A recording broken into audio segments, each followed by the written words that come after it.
The night in Gotham was alive with its usual chaos. The flicker of neon lights reflected in puddles, sirens wailing somewhere in the distance, and the low hum of fear that never really left the city. But this night, something else moved through the darkness. Not a man, not a myth, but something far more primal. In the shadowed alleys between the Narrows and Old Gotham, a faint growl echoed. The rats froze. Even the wind seemed to hesitate. Then, from the smoke and rain, stepped a lion. His mane was dark as night, streaked with faint silver, and his eyes burned golden beneath the dim glow of a broken streetlight. He was not just any lion. This one wore scars across his face that told a story older than Gotham itself. The people who had seen him, and lived to talk about it, called him the Lion of Gotham. Some said he was an escaped creature from the city zoo, twisted by whatever strange energy ran through Gotham's veins. Others whispered that he was no beast at all, but a guardian, a shadow that hunted the shadows. But the truth, like all things in Gotham, was darker. Years ago, when Wayne Enterprises funded experimental genetic programs for biological defense, a secret project was born deep beneath the old Arkham Research Facility, Project Lionheart. It was meant to combine human intelligence with animal strength, creating the ultimate protector for the city. But when funding was cut and the program deemed unethical, the facility was shut down. Or so they said. Only one subject survived, designated L01. A hybrid creation, half beast, half conscious mind, designed with enhanced reflexes, adaptive intelligence, and the DNA of Earth's apex predators. He was meant to protect, but he was abandoned, left alone in the dark underbelly of Gotham. Over time, the beast learned. He watched the city through the grates of its sewers, listening to the screams, the crimes, the corruption that rotted the streets above. He saw men in suits destroying lives, and men with masks pretending to save them. He saw Batman, and something inside him stirred. It wasn't jealousy, it wasn't admiration, it was purpose. That night, in the rain, he stood atop a crumbling church roof, the gargoyles around him broken and eroded. The city sprawled below, a mix of neon, sin, and endless noise. And in that chaos, the Lion of Gotham made his vow. If the bat protects the innocent, then the lion will hunt the guilty. Down below, in a narrow alley, a gang dragged a young boy by the collar, his screams muffled by the rain. They laughed, kicking him to the ground, ready to take everything he had. Then the laughter stopped. A shape emerged from the darkness, massive, silent. The gang leader turned, flashlight shaking. The beam caught a reflection. Two glowing golden eyes staring from the void. "What the?" he managed before the beast roared. The sound wasn't just noise. It was pressure, primal and heavy, vibrating through bone and brick. The men dropped their weapons, clutching their ears as the roar shattered windows and sent crows into flight. Then it moved. Fast, brutal, silent. When the boy looked up again, the men were gone. Only their weapons remained, twisted and broken like scrap metal. At the far end of the alley, the lion stood still, rain dripping from his mane, watching. The boy's eyes were wide. Who are you?" he whispered. The lion said nothing, but in the glow of a flickering light, the symbol carved into the collar around his neck became visible. A faded Wayne Tech insignia. Then he turned and vanished into the mist, his footsteps silent. News of the creature spread quickly. Some thought it was another experiment gone wrong from Arkham. Others believed Gotham had a new vigilante. The police called him a monster. Criminals started calling him the Roar in the Dark. But Batman knew better.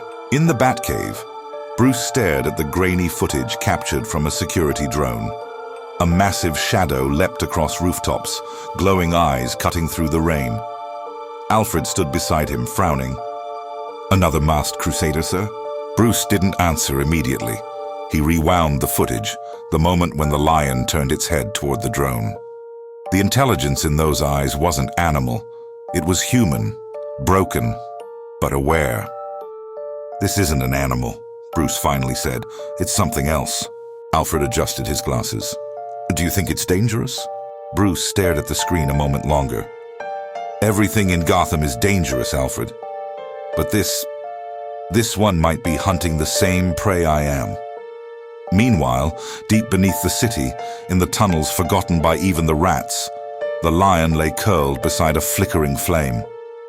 He had built himself a den among the ruins of old Arkham, half-collapsed hallways filled with dust and echoes. In front of him, laid neatly, were the items he had taken from the criminals. Weapons, wallets, blood-stained rings. Trophies of justice. He lifted his head as the ground above trembled with thunder. The sound of Gotham's heartbeat, chaos, corruption, greed, pulsed through him. And beneath it, a new sound. A whisper of something dark moving in the shadows, something even he could feel uneasy about. A new kind of predator had entered the city. One that killed not for survival, but for pleasure. The lion's golden eyes narrowed, his claws extended into the dirt. Somewhere above, sirens screamed again, and the sound of laughter, high-pitched and cruel, echoed down from the streets. The Joker was back in Gotham, and the Lion of Gotham knew, if he wanted to protect the city's soul, he would have to walk straight into its madness. The hunt had begun. The next few nights in Gotham bled into each other. The rain never stopped, and neither did the fear. Whispers spread faster than the smoke from the factories. The Lion of Gotham had killed again. The Lion of Gotham had killed again. But no one really knew who or how. Some said he tore men apart in the alleys. Others said he simply vanished them, leaving behind nothing but claw marks carved into the pavement. The truth was much stranger. In a narrow corner of Gotham's East End, a gang of smugglers unloaded crates marked Chemco. Inside were not chemicals, but something far more dangerous, stolen military-grade toxins. The leader, a scar-faced man known as Rico Dane, laughed as he signed the delivery papers.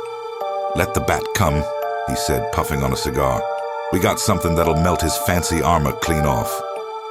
But before his men could finish unloading, the lights flickered. A low, resonant growl rolled through the warehouse, deep enough to make the walls hum. "Yo, turn the generator back on," one man shouted. Then came the roar. It wasn't loud like thunder. It was worse. It was alive, vibrating through the metal beams, through their bones, through their very instincts. Guns fell to the floor as panic took over. In the shadows between the crates, two golden eyes glowed. Rico grabbed his pistol and fired wildly into the dark. The bullet ricocheted, hitting a light bulb. Sparks rained down. In that brief flash, the lion moved, silent, fluid, unstoppable. A blur of muscle and darkness. When the bat signal lit the sky half an hour later, the GCPD found the warehouse empty except for one survivor. Rico, hanging upside down from a chain, the words, "Justice roars," clawed into the wall behind him. The media went wild. The Gotham Gazette headline read, "Batman has competition. The Lion strikes again." And in the Batcave, Bruce Wayne watched it unfold with quiet concern. He replayed footage of the scene again and again. The wounds were clean, almost surgical. The lion was not acting out of rage. He was hunting with purpose. "Perhaps it's time to reach out," Alfred said softly, pouring tea. Bruce shook his head. "He's not ready for that. He's too unpredictable." "Unpredictable," Alfred replied with a faint smile, "was the word they used for you once." Bruce said nothing, but deep down, he knew Alfred was right. Meanwhile, beneath the city, the Lion of Gotham was not celebrating. He was remembering. The flashes in his mind came like lightning. The lab lights, the cold metal tables, the men in white coats calling him Subject L01. The screams, the pain, the betrayal. And one face that stood out.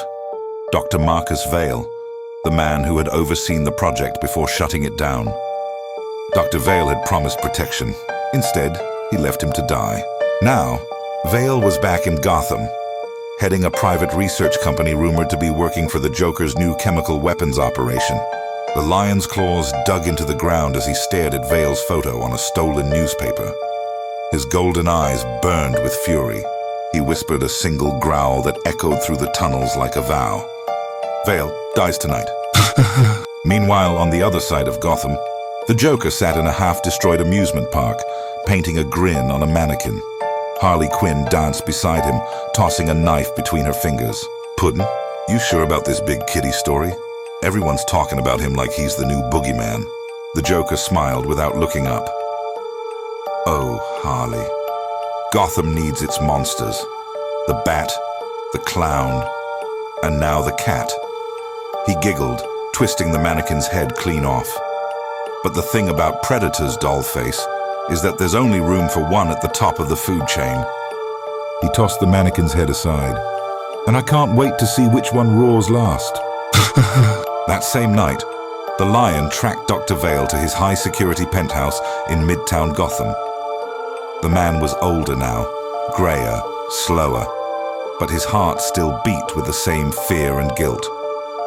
The glass doors exploded inward as the Lion crashed through. Alarms wailed. Vale screamed, stumbling back, clutching the desk for support. Please, I didn't want to end it like that, Vale gasped. They forced me to shut you down. You were too dangerous. The Lion's massive form filled the room, rain dripping from his mane, claws glinting in the city light. His deep voice, raspy and half-human, finally spoke. You made me, then you left me in the dark. Vale trembled. I tried to protect you. They wanted to destroy everything. You don't understand. But the Lion stepped closer, his golden eyes unblinking. You built a protector, and now that protector protects no one. Before Vale could reply, a smoke grenade crashed through the window. The room filled with fog, and from the haze, a familiar voice growled, That's enough. The Lion turned. Batman emerged through the smoke, his cape flowing like a shadow. Don't make me stop you, Bruce said quietly. The Lion bared his teeth, a low rumble vibrating in his chest. You defend men like him. I defend Gotham, Batman replied. And killing him won't fix what he did to you. For a long moment, neither moved. Predator facing predator, eyes locked in mutual understanding and challenge. Then the Lion stepped back, slowly, his gaze softening just enough to reveal the pain behind it. You're not the only one this city failed, he said, his voice low and heavy. Before Batman could answer, the Lion leapt through the shattered window and vanished into the storm. Batman rushed to the edge, watching as the massive figure disappeared into the night below. Alfred's voice crackled through the comms. Sir the Lion? Bruce exhaled. He's not the enemy. He paused, eyes narrowing as lightning split the sky. But he's not an ally yet either. In the sewers far below, the Lion stood before the reflection of his own eyes in the dirty water. Behind him, the city's heartbeat thumped, 1,000 cries of fear, injustice, and corruption. He could feel it. Gotham needed him, even if it didn't know it yet. But something darker was rising, something twisted, chaotic, laughing in the distance. The Joker's words floated down from the echoes of the surface. Welcome to the jungle, kitty. The Lion growled, the sound rolling like thunder through the tunnels. This wasn't over. The war for Gotham's soul had only just begun. The storm over Gotham hadn't stopped for days. Lightning tore through the skyline, thunder rolled over the city like war drums, and the streets glistened with rain and fear. Somewhere deep in the heart of it all, madness was taking shape. Inside the abandoned amusement park on the East Dock, the Joker stood before a towering funhouse mirror, his reflection twisting and shattering as he painted his face fresh. His voice hummed like a lullaby sung by a demon. Tonight's the night, Harley. The Lion roars, the bat flies, and I make the city smile. Harley twirled a hammer beside him, her eyes wide with delight. You sure the big cat's gonna show, Puddin'? He don't seem like the laughing type. Oh, he'll show, Joker whispered, his eyes gleaming green under the flickering lights.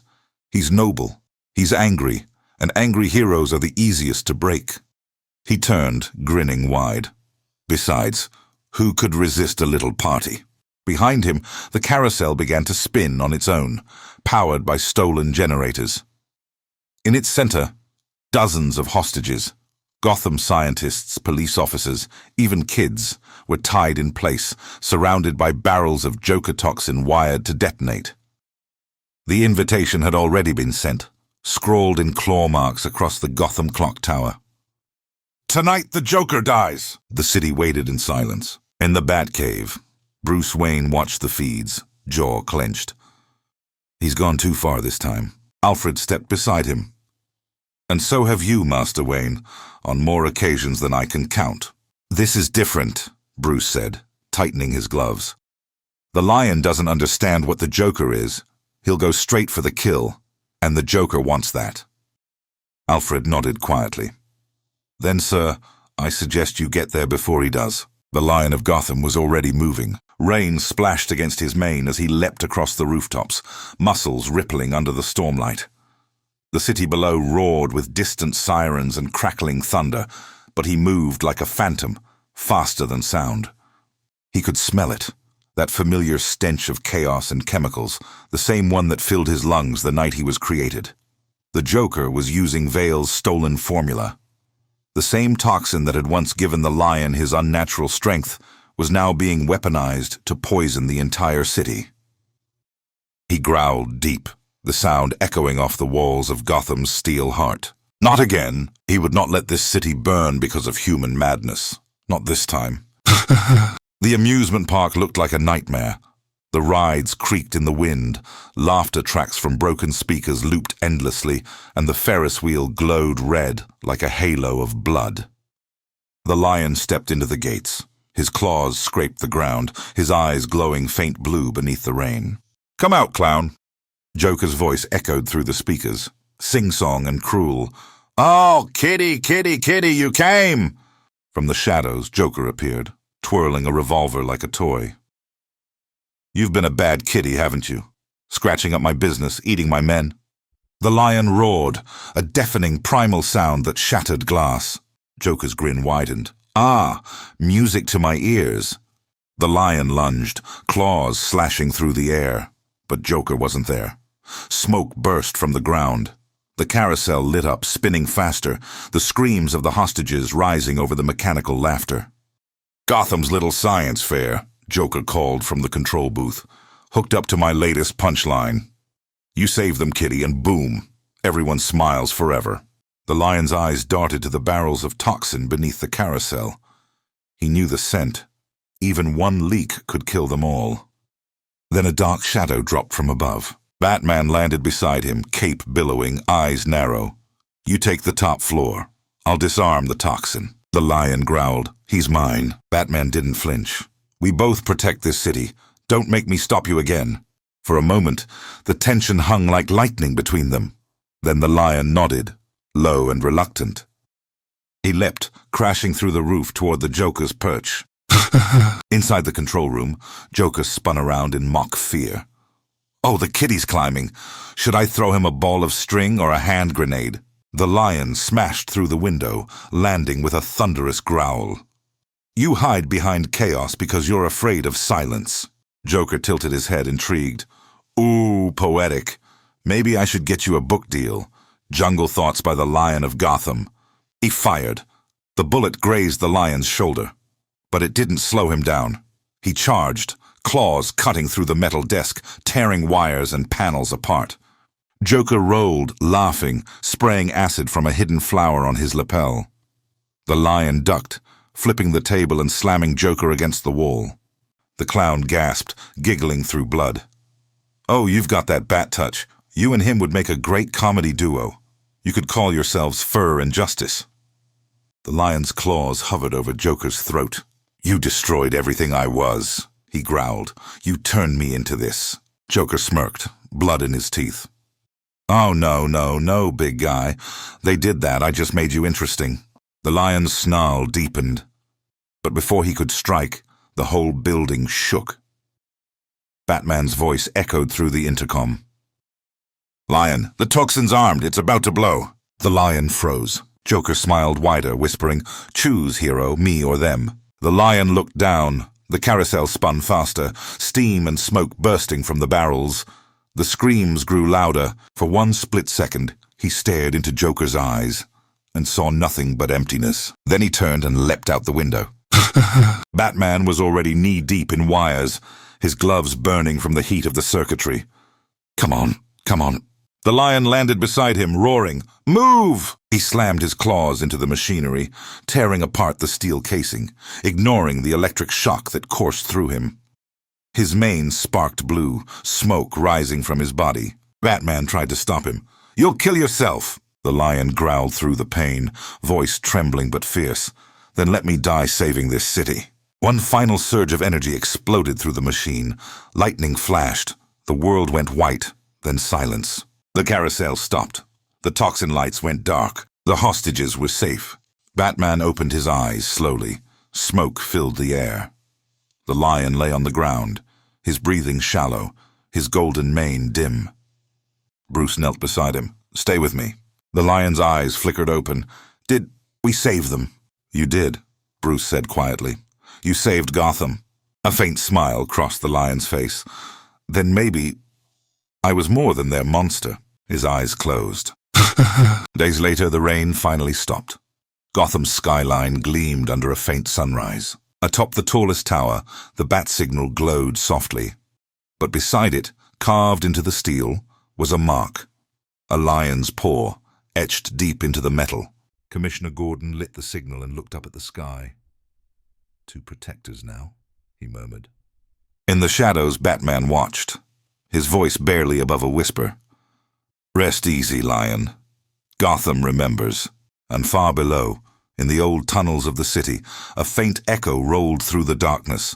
Not a roar of rage this time, but of peace. A reminder, even in a city as broken as Gotham, courage could still roar.